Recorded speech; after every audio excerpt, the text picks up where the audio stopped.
Ya, betul. Raja Sofi, kita nak bercakap berkenaan tentang indahnya kefarduan berzakat. Sememangnya diwajibkan kepada umat Islam untuk berzakat. Jadi perkara berkenaan zakat ini adalah suatu kewajipan bagi kita untuk ditunaikan. Lebih-lebih lagi apabila kita bercakap berkenaan tentang beberapa kategori zakat yang perlu ditunaikan. Baik, untuk kali ini saya bersama dengan Zakat Melaka dan bersama dengan saya adalah yang berbahagia Datuk Muhammad Azmi bin Haji Sabtu, Ketua Pegawai Eksekutif Zakat Melaka. Kita akan bercerita berkenaan alangkah berkatnya harta dikongsi bersama. Assalamualaikum, selamat pagi Datuk. Assalamualaikum warahmatullahi wabarakatuh. Kemana lagi Melaka lah. Itu tagline yang saya selalu ingat Datuk daripada awal tahun hari itu. Tetapi hari ini bukan kita nak bercakap berkenaan bukan saja mempromosi Melaka, tetapi kita bercakap berkenaan zakat Melaka. Datuk, saya mohon pencerahan ataupun boleh dikongsikan ya berkenaan yang perlu difahami iaitu harta dan juga zakat ini. Apakah kaitannya antara pemilikan harta dan juga kewajipan untuk menunaikan zakat ini, Datuk? Bismillahirrahmanirrahim. Assalamualaikum warahmatullahi wabarakatuh. Alhamdulillah wassalatu wassalamu ala Rasulillah wa ala alihi wa ashabihi ajmain. Saya terus menjawab soalan Cik Ismail tadi. Yang mana zakat ini, harta ni ada dua, harta dan juga zakat. Harta ni ataupun dalam bahasa Arabnya al-mal. Berarti harta atau barang berharga yang dimiliki oleh seseorang individu ataupun sekumpulan manusia yang merupakan barangan berharga seperti aset tetap, barang perniagaan, wang dan juga haiwan. Itu harta. Sebahagian fuqaha memberikan penakrifan harta atau mal itu adalah setiap sesuatu yang boleh dikuasai dan dimanfaatkan. Dan Dr. Abdul Karim Zaidan juga mengutarakan dua aspek penting dalam membahaskan tentang penarifan mal, iaitu mampu menguasainya dan juga boleh dimanfaatkannya. Seperti duit dan rumah. Pasal itu konsep harta tu. Manakala dari segi bahasa pula, zakat pula. Zakat bermaksud suci, subur, termasuklah bersih, berkat dan juga berkembang. Dari segi syarak pula, zakat adalah mengeluarkan harta tertentu. Dia bukan semua harta kita boleh zakat. Harta tertentu dengan kadar yang tertentu, mengikut syarat-syarat yang tertentu juga, dan kemudian kita agihkan kepada golongan-golongan yang tertentu. Itu zakat. Zakat merupakan salah satu rukun Islam yang 5. Kita semua tahu orang Islam ni ada 5 rukun Islam, dan ianya sudah difardukan sejak tahun kedua Hijrah lagi. Jadi kefarduan ini Allah menyatakan dalam Al-Quran surah Al-Baqarah ayat 267 yang bermaksud, wahai orang-orang yang beriman, belanjakanlah pada jalan Allah SWT sebahagian dari hasil kamu yang baik-baik dan sebahagian dari apa yang kami keluarkan dari bumi untuk kamu. Dan janganlah kamu sengaja memilih yang buruk daripadanya lalu kamu dermakan atau kamu jadikan pemberian sebagai zakat. Padahal kamu sendiri tak sekali-kali akan mengambil yang buruk itu kalau diberikan kepada kamu, kecuali dengan memejamkan mata padanya, dan ketahuilah sesungguhnya Allah itu Maha Kaya lagi sentiasa terpuji. Itu adalah kefarduan yang kita tahu tentang zakat itulah. Jadi keluarkanlah sebahagian daripada hasil usaha kita ni semua yang baik-baik, iaitu kita zakat ni cuma 25% saja yang kita wajib keluarkan zakat. Manakala selebih je 97.5% tu untuk kita belanjakan cara jalan tertentu lah. Jadi kalau kita lihat, zakat ni bukanlah satu yang beban untuk kita keluarkan. Jadi itulah yang tentang juga zakat lah. Ada nilai sebahagiannya daripada bahagian harta tertentu. Yang berbagi Datuk, mungkin diperincikan ya berkenaan, kita selalu mendengar zakat fitrah dan juga zakat harta. Zakat fitrah ni kebiasaannya lah pada bulan Ramadan atau Mubarak. Tetapi zakat harta ini ada perincian dan kategorinya. Apa yang boleh difahami di sebalik perincian dan subkategori bagi zakat harta ini? Semua mesti maklum kita ada dua jenis zakat. Zakat fitrah yang tuan beritahu tadi, zakat fitrah ni memang berlaku bulan Ramadan saja. Dan sekarang sedang meriah lah, alhamdulillah kita lihat hari ini orang bekerja-kerja untuk menunaikan zakat fitrah. Manakala zakat harta tadi, kalau kita lihat mempunyai beberapa jenis, iaitu antaranya zakat pendapatan, zakat wang simpanan, zakat saham, zakat KWSP, juga zakat emas dan juga perak. Zakat perniagaan, zakat pertanian dan juga zakat ternakan. Jadi setiap di zakat ini mempunyai taksiran, pengiraan, juga kefahaman yang berbeza-beza. Ya, ya. Kalau kita memiliki harta melalui kepada kategori-kategori itu, maka diwajibkan kita berzakat mengikut kepada kategori dan juga kelayakan, insya-Allah. Datuk, selalu kita mendengar keindahan dan barakahnya kita mengeluarkan zakat ini. Jadi di kesempatan inilah boleh untuk kita kongsikan apakah indahnya dan bagaimana kita memperoleh barakah daripada tujuan dan juga kita menunaikan zakat itu.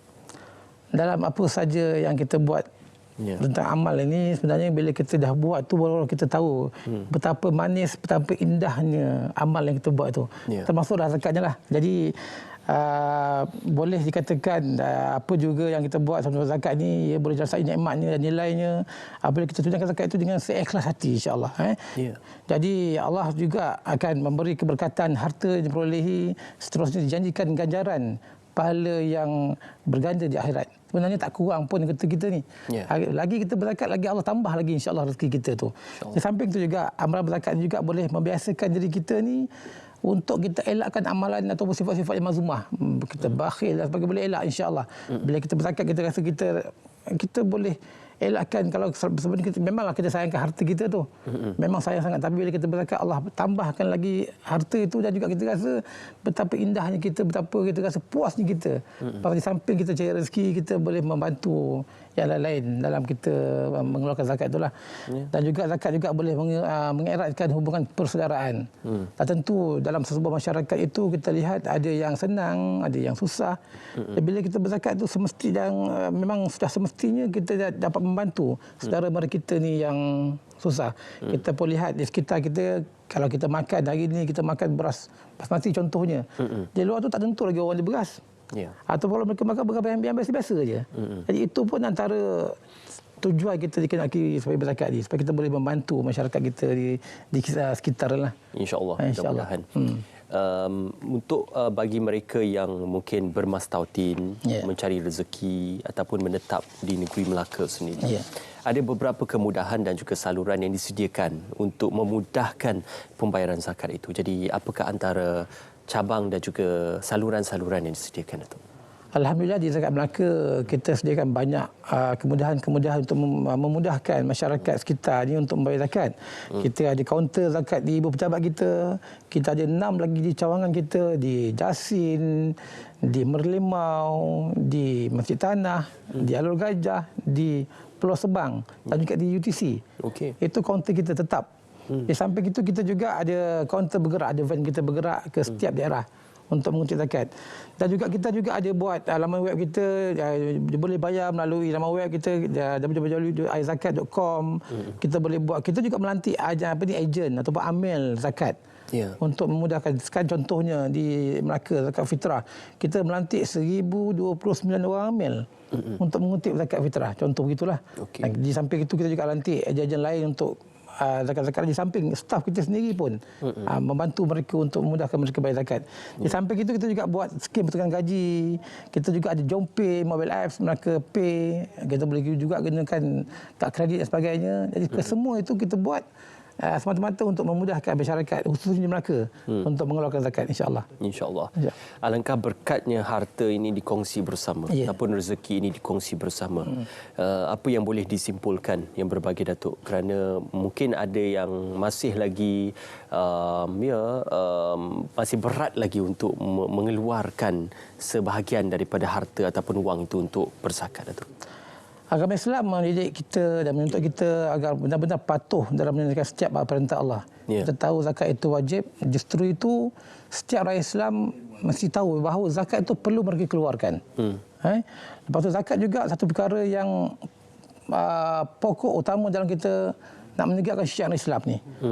Kita tahu Islam juga terbina atas 5 asas yang pertama.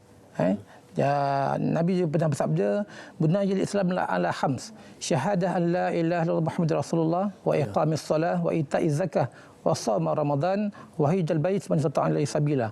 Terbina Islam itu atas 5 asas. Pertama solat. Kedua pertama syahadah tu. Kedua solat, yang ketiga zakat.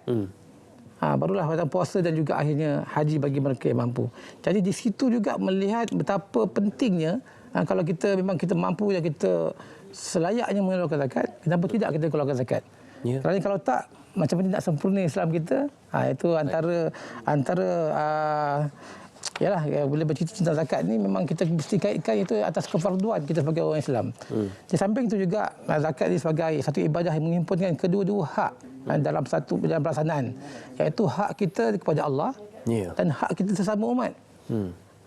Kita kena pertama zakat itu kita kena di samping perintah itu yang Allah perintah bagi kita untuk keluarkan juga. Kita juga dalam masa yang sama kita mestilah memastikan masyarakat kita di sekitar kita ni kita dibantu mereka ni atas zakat yang kita keluarkan.